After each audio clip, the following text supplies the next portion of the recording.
Halo, assalamualaikum warahmatullahi wabarakatuh. Perkenalkan, nama saya Muhammad Sidik Hidayat dari jurusan Arsitektur B, angkatan 2023, nomor induk mahasiswa 230406025. Oke, di sini saya akan memperagakan atau mempresentasikan mengenai bagaimana suatu gaya atau suatu beban itu bekerja dalam suatu sistem struktur. Di sini alat peraganya ada maket dari satu bangunan gereja di Flores. Kemudian di sini ada air. Ini sengaja airnya saya berikan warna biar nanti kelihatan ya alirnya akan mengalir dari mana. Nah, tujuan dari pemperagaan ini sendiri, ini kita akan melihat ketika air ini akan diteteskan di beberapa titik. Di sini saya akan mengambil 3 titik. Yang pertama di ujung dari kuda-kudanya, kemudian di titik sini pertemuan antara kuda-kuda utama dengan kuda-kuda setengah kuda-kuda, dan juga di tengah kuda-kuda sini, di kaki kuda-kuda yang setengah kuda-kuda sini. Oke, yang pertama kita akan teteskan di ujung dari kuda-kuda atau di puncak kuda-kudanya. Ini coba kita teteskan. Nah, seperti ini ya.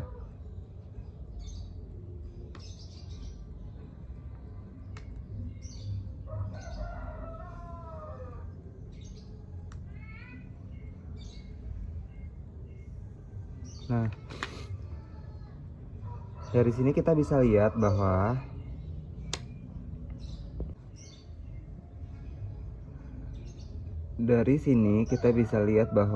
ketika air ini diteteskan, air akan mengalir ke dua arah, baik ke kanan maupun ke kiri.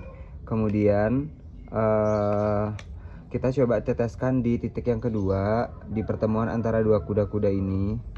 Nah, ketika kita teteskan di sini, air akan mengalir baik ke bawah maupun ke samping kanan ya.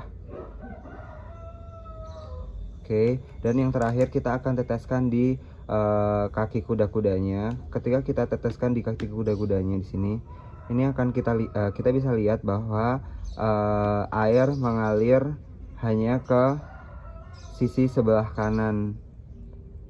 Oke, dari sini kita bisa menyimpulkan bahwa ketika air diteteskan pada struktur utama di tengah kuda-kuda ini, di puncak kuda-kuda, beban tersalurkan secara merata dari ke kanan dan ke kiri, kemudian langsung ke struktur utama atau kolom dari kuda-kuda, dari sistem struktur tersebut.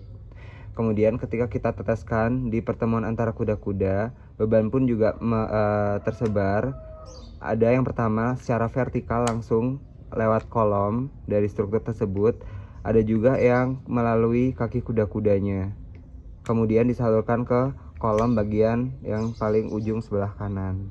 Dan yang terakhir, yang ketiga, ketika kita teteskan di tengah kaki kuda-kudanya, ini hanya akan air akan mengalir ke kolom paling ujung kanan dan langsung ke bawah seperti ini. Jadi bisa disimpulkan bahwa aliran gaya dalam suatu struktur itu mengikuti gaya gravitasi, yaitu arahnya ke bawah. Termasuk juga ketika ada suatu sudut seperti ini. Ini juga akan mengikuti gaya vertikal, mengikuti gaya gravitasi, dan menyebar secara merata dari ke kanan maupun ke kiri gitu.